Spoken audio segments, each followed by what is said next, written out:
ada Yakult, dan ada vaksin. Nah, yang pernah divaksin siapa aja di sini? Coba jempolnya. Yang pernah divaksin. Yang pernah divaksin anak-anak. Masa nggak pernah waktu kalian kecil? Nah, tuh, Alicia pernah vaksin polio untuk dosis 1, dosis 2, dosis 3, DPT, campak, dan masih banyak lagi vaksin yang pernah kalian terima waktu masih kecil ya. Kemudian ada nggak yang pernah ini nih, merek Yakult, ada nggak pernah minum nih, yogurt? Coba kasih jempolnya. Nah, Alicia lagi nih, Delianto, siapa lagi yang lain, murid-murid? Pernah nggak minum Yakult? Atau minuman yang sejenis yogurt? Yakult ini sejenis yogurt ya. Nah, kalau yang terakhir nih, tempe. Siapa yang pernah makan tempe nih? Nggak mungkin nggak pernah kalian semua makan tempe ya. Nah, semua hal ini itu merupakan produk daripada bioteknologi. Terus bioteknologinya di mana dong, Pak? Pertanyaannya, ya kan? Nah, kita lanjut materinya. Ini jadi menarik. Karena ini kok langsung produk. Nah, mari kita lanjut. Bioteknologi itu dibagi jadi dua. Yang pertama itu adalah bioteknologi konvensional. Mari kita pelajari tentang bioteknologi konvensional. Bioteknologi konvensional secara langsung memanfaatkan mikroorganisme seperti bakteri maupun jamur. Contoh paling simpel ada pada tempe. Tempe yang putih-putihnya itu anak-anak, itu merupakan jamur. Nah, jamur apakah itu? Pada tempe itu ada namanya jamur Rhizopus oryzae dan Rhizopus oligosporus. Nah, kenapa sih Pak bisa lengket-lengket itu Pak jadinya biji-biji kedelainya? Itu karena Rhizopus oryzae menghasilkan benang-benang putih. Benang-benang putih namanya apa? Benang hifa.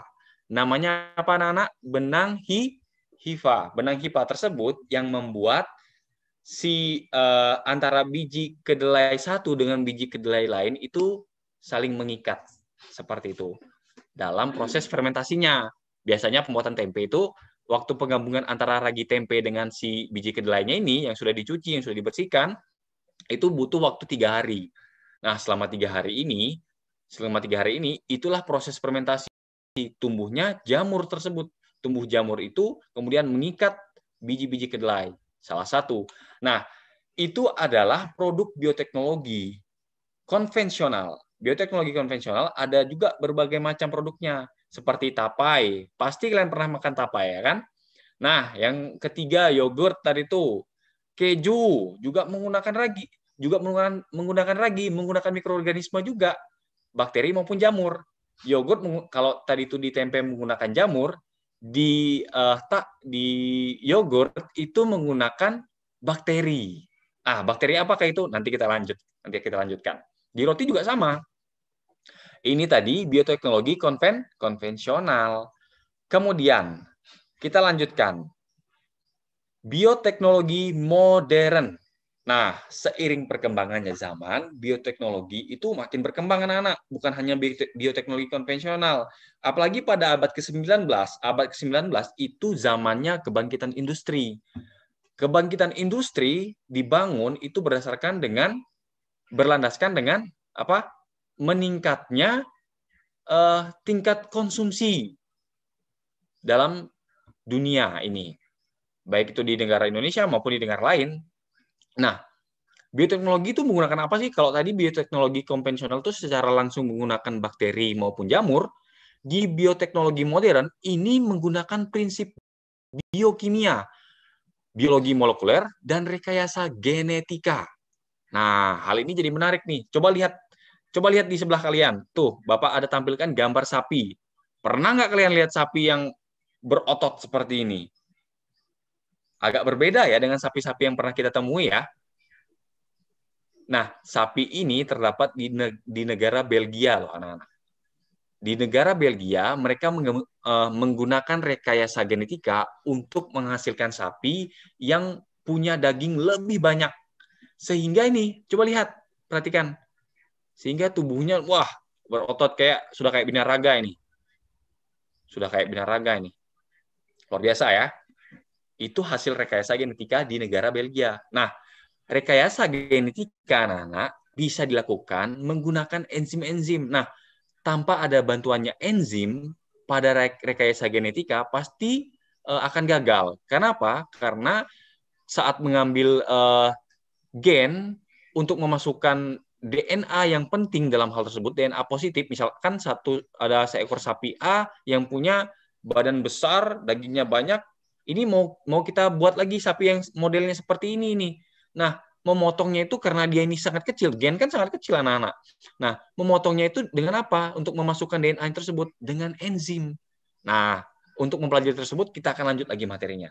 Yang jelas produk dari bioteknologi konvensional yaitu ada bibit padi unggul, ada produksi susu yang melimpah, dan antibiotik. Nah, antibiotik kayak penisilin yang pernah kita gunakan waktu kita demam juga termasuk produk daripada bioteknologi modern, anak-anak. Nah, dari sini paham ya, ada dua tadi itu, Bapak ulangi lagi. Bioteknologi dibagi jadi dua ya, ada bioteknologi konvensional dan modern. Bioteknologi konvensional itu menggunakan secara langsung menggunakan bakteri maupun jamur. Bioteknologi modern itu menggunakan prinsip biokimia, biologi molekuler, dan rekayasa genetika. Salah satunya rekayasa genetika, contohnya nih seperti gambar yang Bapak tampilkan. Nah, itu dia. Kita lanjut nih ya. Kita lanjut. Nah, kita lanjut ke penerapan bioteknologi. Penerapan bioteknologi dalam bidang apa? Dalam bidang pangan. Seperti contoh di sebelah, Bapak kasih contoh satu contoh aja. Yogurt, pasti pernah minum Yakult semuanya ini. Pasti pernah. Kayak di iklan kan, cintai ususmu, minum Yakult tiap hari. Disuruh minum apa? Minum 2 gitu ya. Nah, dalam Yakult ini, waktu fermentasi, itu menggunakan bantuan bakteri ya, anak-anak. Bakteri apa aja yang ada dalam Yakult? Tentunya bakteri-bakteri yang baik. Nah, proses fermentasi melibatkan bakteri asam laktat. Dalam asam laktat ini ada bakteri namanya Lactobacillus casei. Ada juga Streptococcus thermophilus. Ada juga Lactobacillus bulgaricus. Dan ada pula Bifidobacteria. Nah, pada Yakult, kalau kalian lihat di komposisi itu, ada namanya asam laktat L-casei. L-casei itu artinya Lactobacillus casei. Jadi Yakult itu juga mengandung bakteri loh. Mengandung Lactobacillus, bakteri namanya Lactobacillus casei tersebut. Bakteri tersebut bagus untuk usus, untuk melawan perkembangan bakteri-bakteri jahat. Ya. Nah, tapi Pak, kenapa sih dalam Yakult, waktu saya minum Yakult tuh rasanya asam, Pak? Kemudian agak kental, Pak. Nah, kenapa ya? Karena asam laktat ini waktu fermentasi itu tadi itu mampu mengubah laktosa pada susu. Asam laktat mengubah laktosa pada susu menjadi asam laktat. Kemudian rasa asam tersebut timbulnya daripada asam laktat itu. Makanya rasanya asam. Nah, kemudian Pak, kenapa sih tekstur yogurt itu agak kental-kental?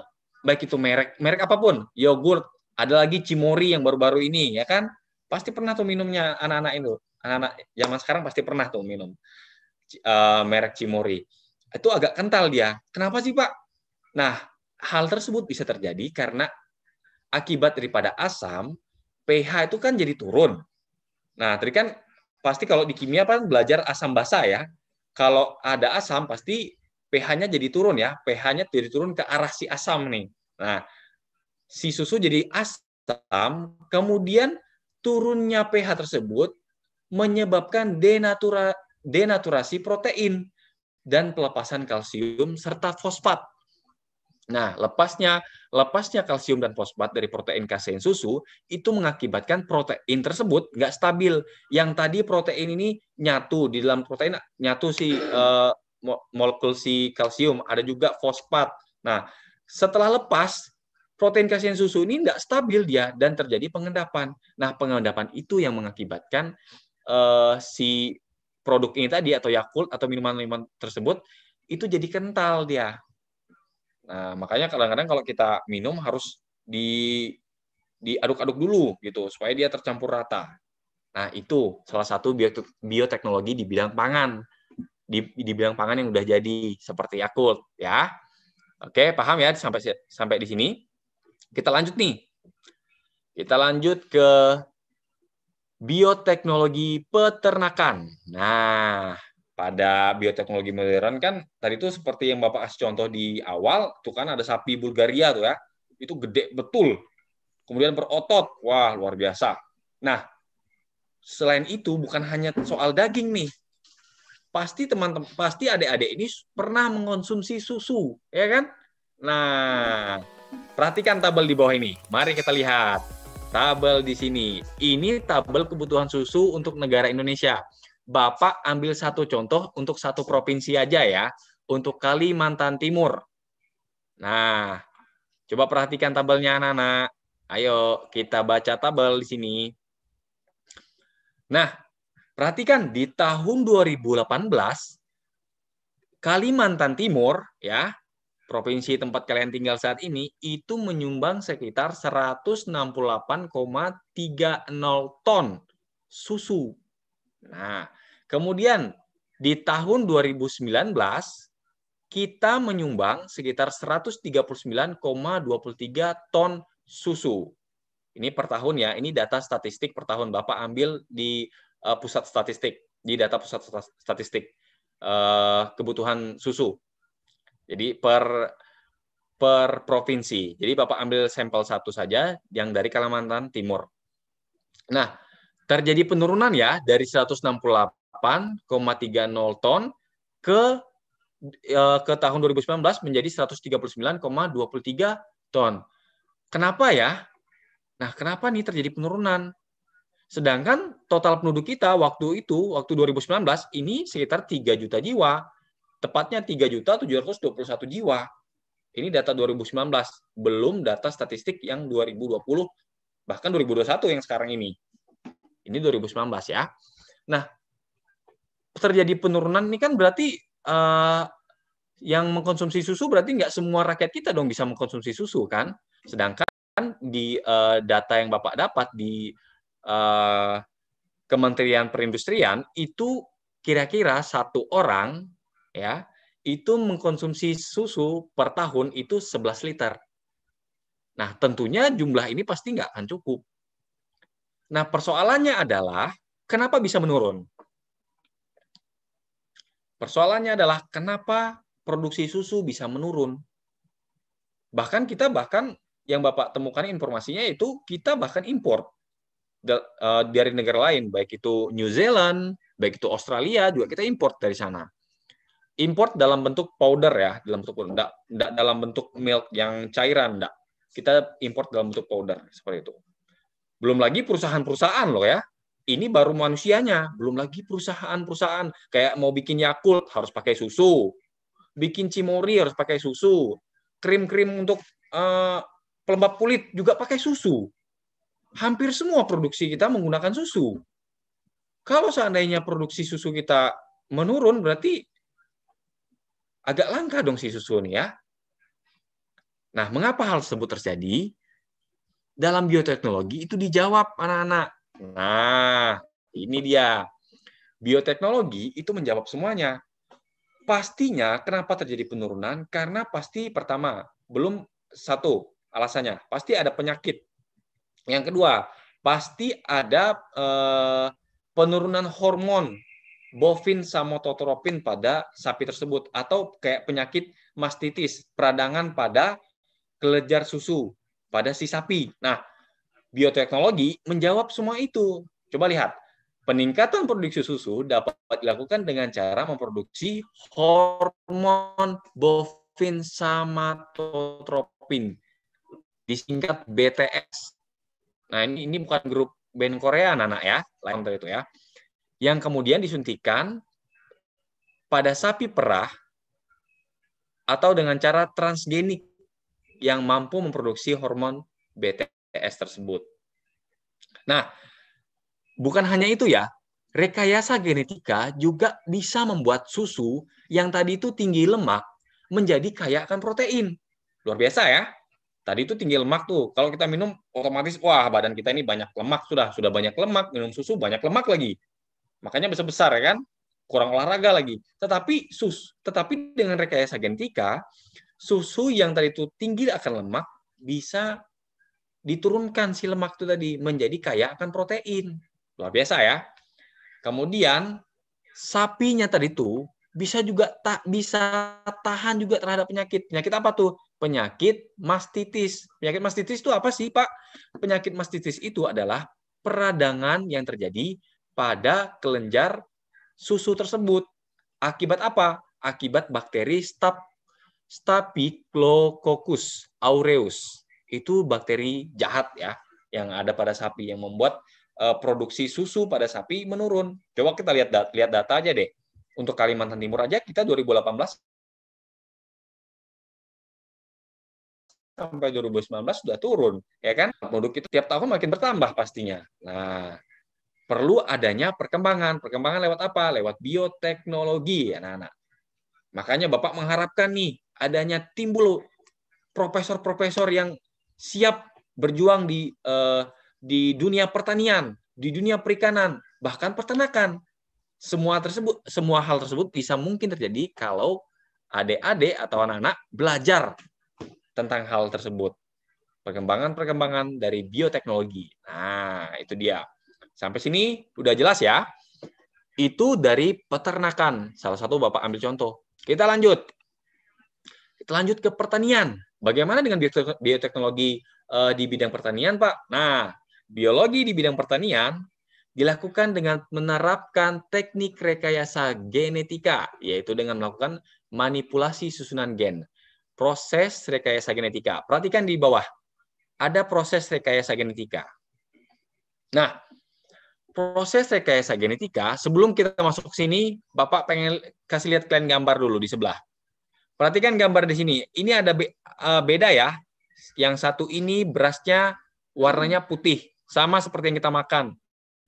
Yang satu ini warnanya kuning. Beras warnanya kuning, ini adalah beras hasil rekayasa genetika. Ya, hasil rekayasa genetika. Apa kelebihannya dibandingkan beras putih biasa ini? Beras kuning ini mengandung vitamin A. Luar biasa ya. Kalau kita dulu harus makan wortel untuk bisa memperoleh vitamin A, untuk banyak lagi makanan-makanan yang mengandung vitamin A.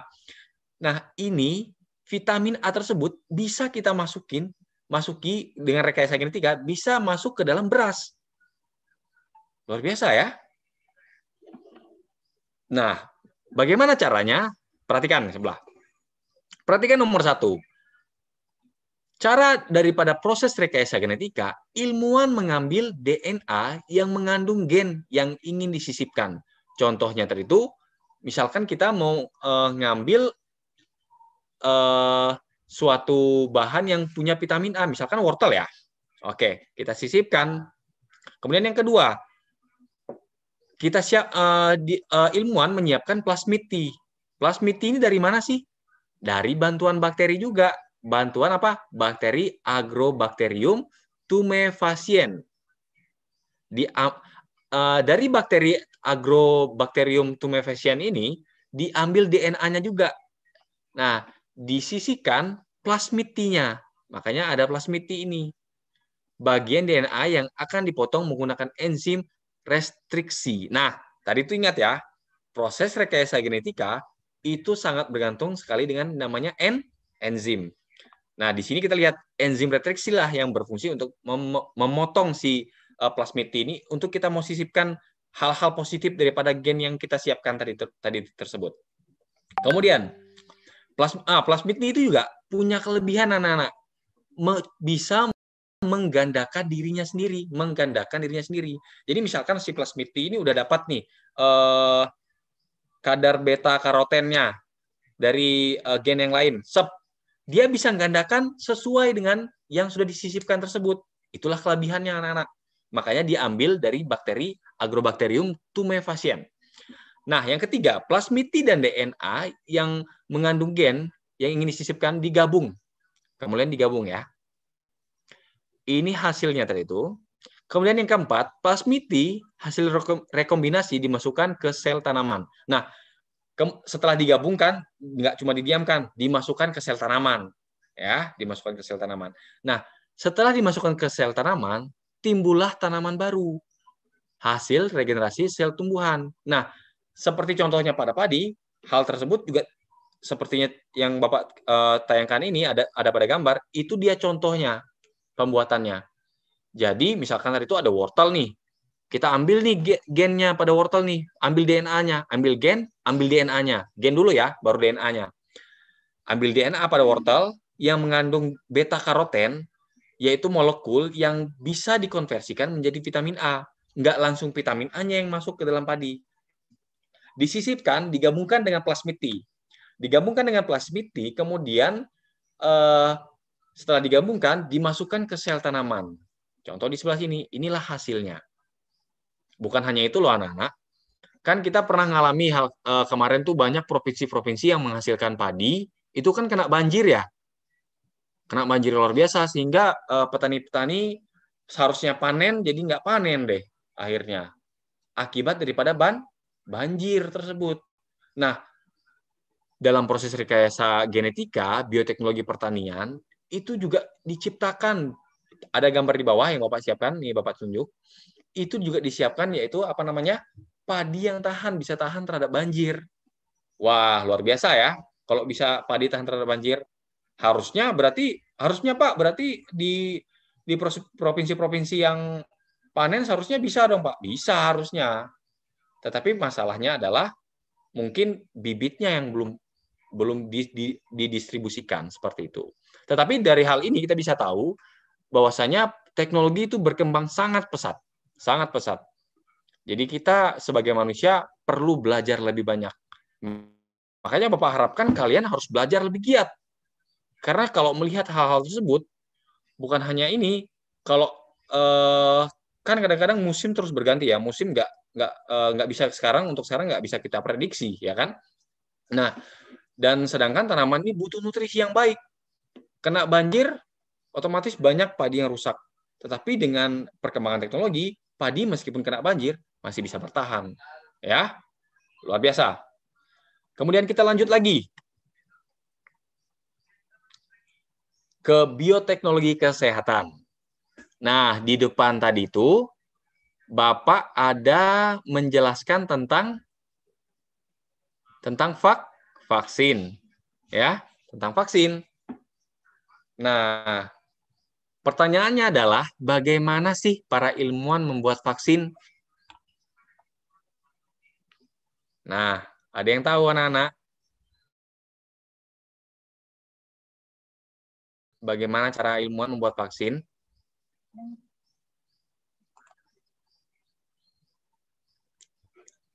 Mari kita pelajari bagaimana cara ilmuwan membuat vaksin. Dalam bioteknologi kesehatan, ya, perhatikan. Vaksin dibuat dari bakteri atau virus yang telah dilemahkan. Bagaimana sih Pak cara melemahkan si bakteri atau virus ini? Nah, perhatikan di bawahnya lagi.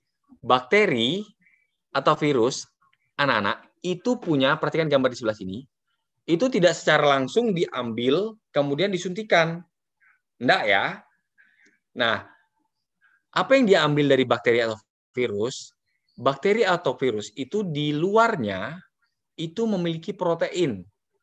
Protein khusus pada permukaan tubuh luar si bakteri atau virus ini tadi itu. Nah, yang diambil adalah gen protein pucuk atau spike protein. Seperti pada gambar, coba lihat pada gambar. Spike protein diambil, ya, kemudian disuntikkan ke pasien. Nah, jika protein atau virus tadi itu dimasukkan ke dalam tubuh manusia atau pernah masuk ke tubuh manusia, maka limfosit B akan mengenali protein tersebut dengan membelah diri jadi sel plasma dan sel memori. Nah, ini menarik loh anak-anak, karena kita sekarang kan sedang mengalami namanya pandemi. Wah, luar biasa anak-anak, pandemi yang kita alami ini bukan hanya kita aja yang merasakan, tapi seluruh dunia merasakan. Ya, seluruh dunia merasakan. Harus gunakan masker lah, ya. Harus gunakan masker, harus cuci tangan. Hal-hal yang dulunya kita nggak biasa lakukan, harus kita lakukan. Secara cepat, secara masif harus kita lakukan. Secara skala besar harus kita lakukan. Cuci tangan, gunain masker, terus jarang ketemu, nggak boleh ketemu teman. Wah, luar biasa anak-anak. Bagi kalian, Bapak sih mengerti. Pasti kalian tuh, aduh, sedih nih. Nggak bisa ketemu teman, nggak bisa ngobrol, nggak bisa ke sekolah, nggak bisa ngumpul, nggak bisa gosip. Waduh, pasti berat banget ya. Nah, tetapi untuk sekarang kan sudah ada vaksin. Kayak merek yang Bapak kenal tuh ada Pfizer, ada Sinovac. Anak-anak yang sudah divaksin nih coba angkat tangannya, angkat tangan lagi. Jempolnya dong yang sudah divaksin. Atau Bapak Ibu yang sudah pernah divaksin. Jempolnya mana? Bapak pengen lihat. Bukan hanya anak-anak ya, Bapak ini tanyanya ke Bapak Ibu guru juga yang sedang mengikuti siaran. Yang pernah divaksin nih coba jempolnya mana? Wah, tuh Ibu Riani sudah pernah divaksin juga ya. Banyak ya. Nah, vaksin ini tadi, Bapak ulangi lagi, diambil dari apa? Dari protein. Protein yang ada di luar virus atau bakteri. Misalkan, ini ada virus corona nih. Virus corona, di luarnya itu pasti ada protein khusus. Nah, gennya itu yang diambil, spike proteinnya itu yang diambil, dimasukkan ke dalam tubuh, kemudian limfosit B. Nah, sel darah putih itu kan ada namanya limfosit B. Limfosit B itu kalau dia sudah mengenal protein ini dimasukkan, itu kan sudah dilemahkan tuh. Dimasukkan itu menjadi sel plasma dan sel memori. Sel plasma ini fungsinya buat apa, anak-anak? Untuk menyerang virus atau bakteri yang masuk ke dalam tubuh. Bukan hanya sel plasma, ada juga sel memori. Nah, sel memori ini buat apa? Supaya mengingat kalau ada benda asing atau si virus corona ini masuk lagi ke dalam tubuh kita, dia tahu tuh, wah, ini musuh nih, harus dilawan. Nah, itulah pintarnya, cerdasnya tubuh kita, anak-anak. Jadi, tubuh kita ini bukan hanya sekedar tubuh biasa loh, anak-anak. Tubuh kita ini luar biasa. Luar biasanya apa? Bahkan kayak sel kecil itu aja menyimpan memori. Setiap penyakit, contoh kita kena flu paling sebentar saja kan, kemudian sembuh. Karena apa? Karena adanya sel plasma tadi itu menyerang. Bayangkan, sekarang persoalannya adalah anak-anak, waktu kita kena virus corona, kita dengar berita tuh banyak yang meninggal, apa segala macam gitu kan, banyak yang parah sakitnya. Kenapa anak-anak? Ada yang bisa menjawab? Semua itu terjadi karena sel limfosit itu tadi tidak mengenal, atau sel plasma itu tidak mengenal mana musuhnya. Jadi si protein si virus ini masuk, dia nggak kenal, sehingga dia nggak pernah lawan. Dia hanya tahu waktu kondisi tubuh kita sedang drop sakit, sehingga dalam kondisi tersebut pusing nih, mana yang salah nih. Di situ ada flu, di situ ada demam. Pokoknya kalau tubuh sedikit drop aja, itu pasti limfosit itu pasti akan meningkat. Nah, biasanya kalau kalian cek nih ya, ini sebagai ilmu pengetahuan tambahan, biasa kalau kalian cek ke rumah sakit, itu pasti diambil darah kan. Nah, diambil darah itu waktu dicek, yang dokter cek itu adalah kadar limfositnya loh. Kadar limfosit itu. Limfosit itu kalau kadarnya berlebihan dalam tubuh, berarti ada yang salah di tubuh. Ya. Dan bukan hanya virus atau bakteri loh ya. Bahkan sel kanker, sel tubuh kita yang perkembangannya kurang baik menjadi sel kanker, itu bisa diserang, bisa membuat limfosit ini jadi bertambah jumlahnya. Nah, limfosit itu ada dua. Ada limfosit B. Limfosit B itu adalah untuk produksi daripada sel-sel plasma darah yang siap untuk menyerang. Dan yang kedua adalah limfosit T. Nah, limfosit T ini yang tugasnya untuk menyerang tuh tadi. Nah, itu dia ya. Sangat menarik ya, belajar tentang sel plasma dan sel memori ini ya. Kemudian anak-anak,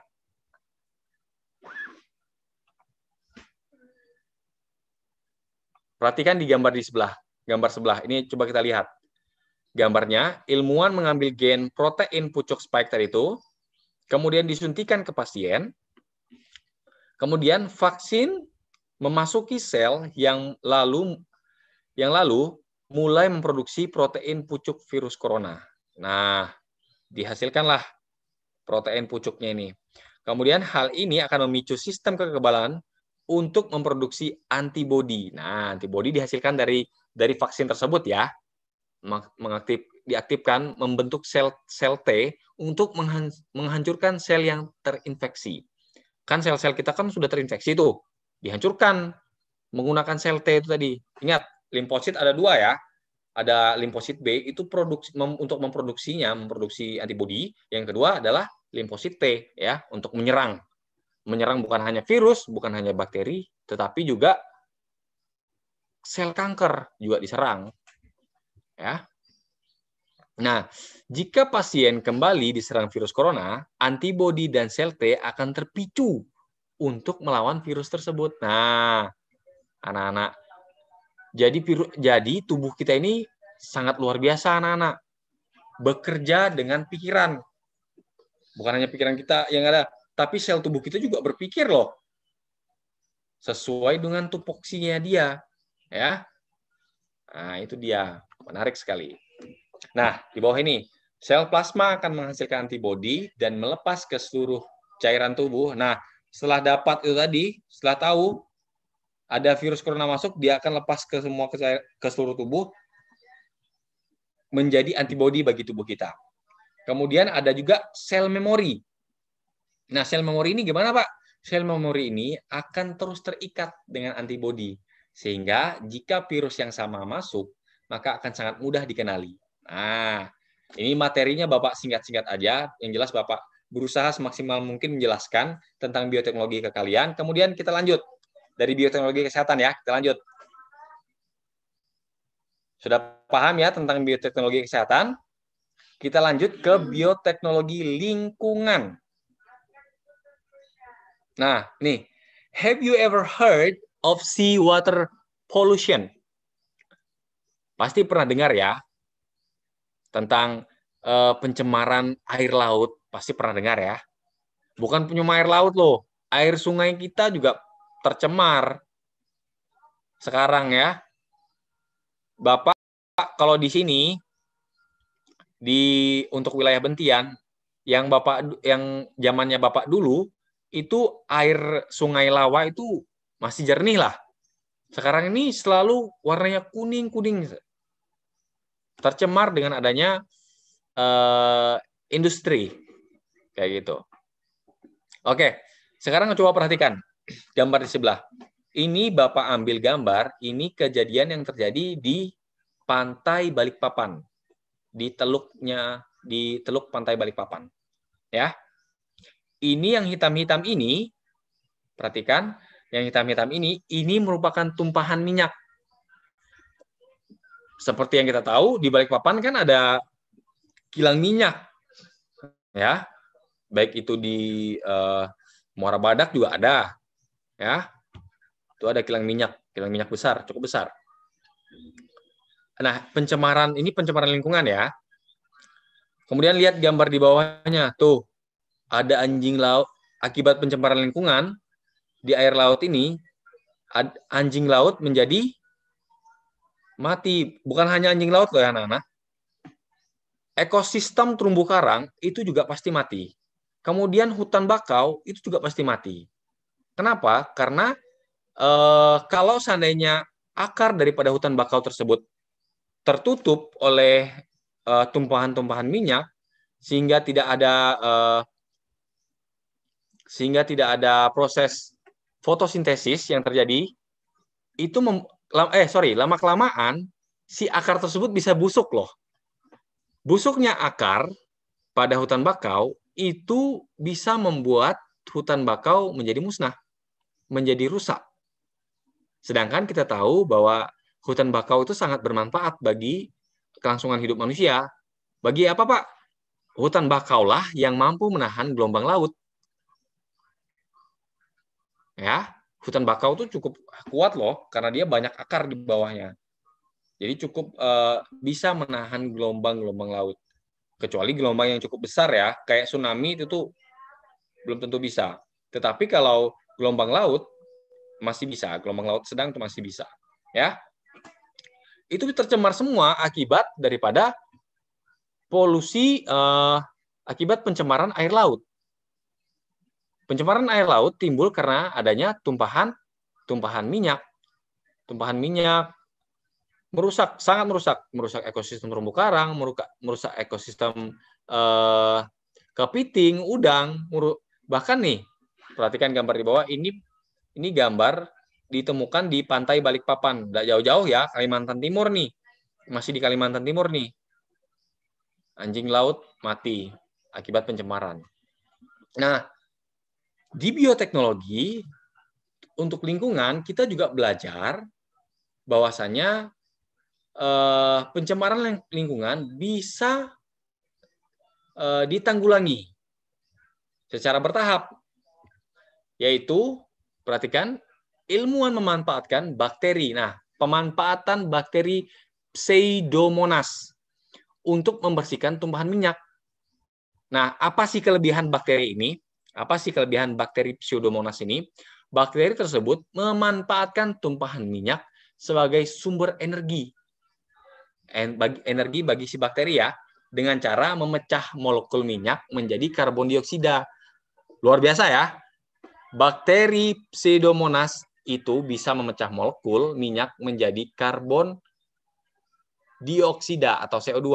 Kalau kita tahu kan di motor aja yang menghasilkan, knalpot motor aja yang menghasilkan karbon dioksida, CO2 kan. Tetapi bakteri ini juga bisa.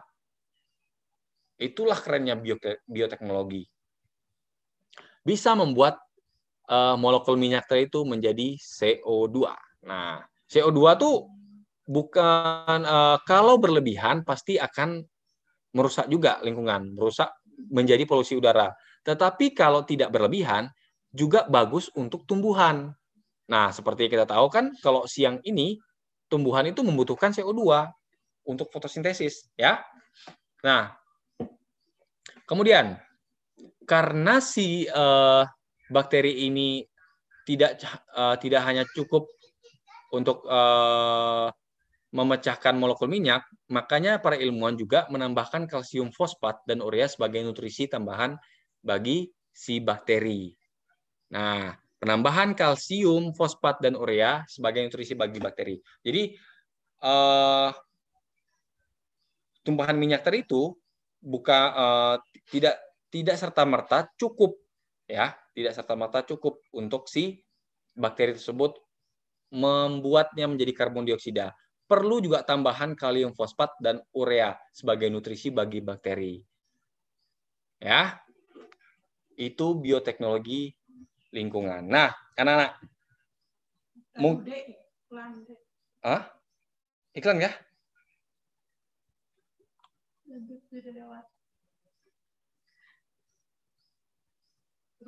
Lanjut ya.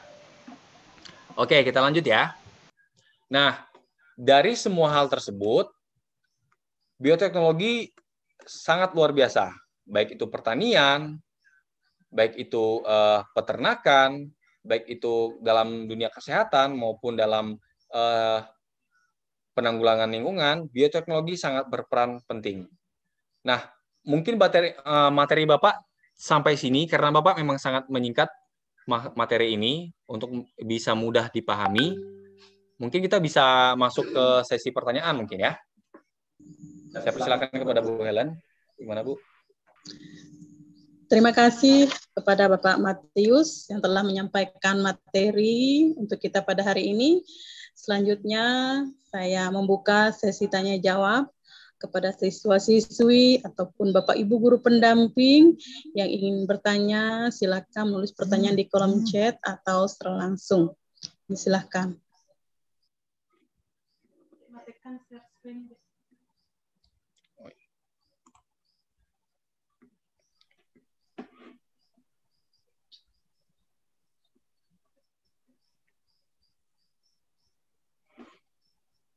Ada pertanyaan? Nampaknya sudah jelas ya disampaikan oleh pemateri kita pada hari ini. Saking asiknya sampai lupa dengan waktu. Oke, selanjutnya kita masuk sesi ketiga, yaitu kesimpulan. kepada Bapak Matius, dipersilakan untuk menyampaikan kesimpulan dari pertemuan kita pada hari ini. Oke. Apakah ini benar-benar paham atau seperti apa ya? Saya izin share screen lagi ya. Oke. Saya akan masuk kepada kesimpulan kalau memang sudah mengerti.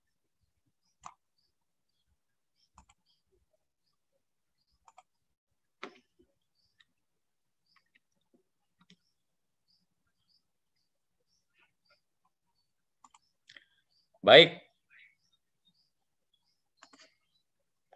Oh, Rila sepertinya mau bertanya, Bu. Raise hand. Oke, Rila. Silakan aktifkan mikrofonnya.